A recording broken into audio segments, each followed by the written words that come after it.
اس میں بالکل بڑے بڑے جو حاجی تھے، نمازی تھے، بڑے بڑے لوگ جو اپنے آپ کو خادم الحرمین شریفین کہتے تھے، لیکن سب کا چچا کھل گیا اور آنے والے دنوں میں اور کھل جائے گا۔ اس لیے ہم اور آپ کو بھی اپنے ایمان کو تازہ کرنے کی ضرورت ہے۔ اب یہ جو آخری عشرہ ہے، اس آخری عشرے کے اندر یہ کہا جاتا ہے کہ جہنم سے نجات کیسے، یہ جنت کیا ہے، یہ جہنم کیا ہے۔ قرآن نے اس اصطلاح کو اور اس لفظ کو بار بار استعمال کیا ہے۔ نبی پاک صلی اللہ علیہ وسلم کے صحابہ پر یہ جنت اور دوزخ کو سوار ہوتی تھی، لیکن آج ہمارے پاس ایک بے معنی سے لفظ بن گئے، اور جب بے معنی لفظ بن گئے تو پھر آپ دیکھیں کہ ہمارے پاس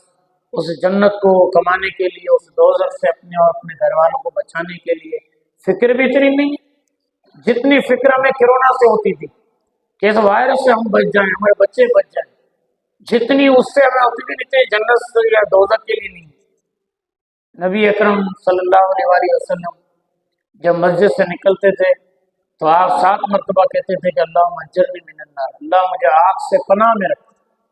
آقا علیہ السلام اتنا محسوس کرتے ہیں، وہ مسجد نبی کے اندر حضور موجود تھے۔ حدیث کے اندر آتا ہے کہ زور کا دھماکہ ہوا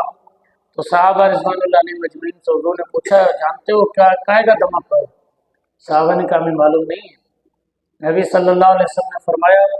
70 برس پہلے ایک پتھر تھا جو جہنم کے منہ سے، اس کے کنارے سے لڑکایا گیا تھا،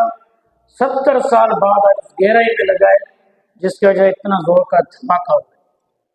اللہ تعالیٰ نے اس دوزخ کی پوری تفصیل